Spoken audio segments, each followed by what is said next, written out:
took you like forever to master how to solve a Rubik's Cube, to memorize all those algorithms, and now you have a problem in scrambling it.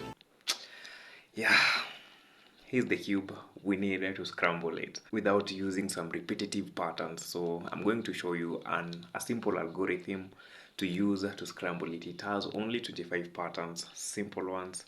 Let me show you how it's done. Woo!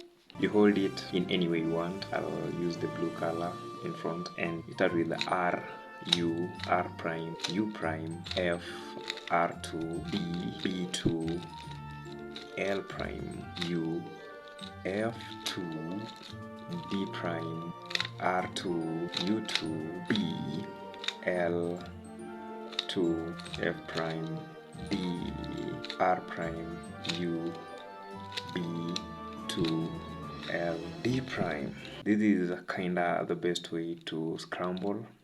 It's kinda well scrambled instead of just guessing like everyone else does.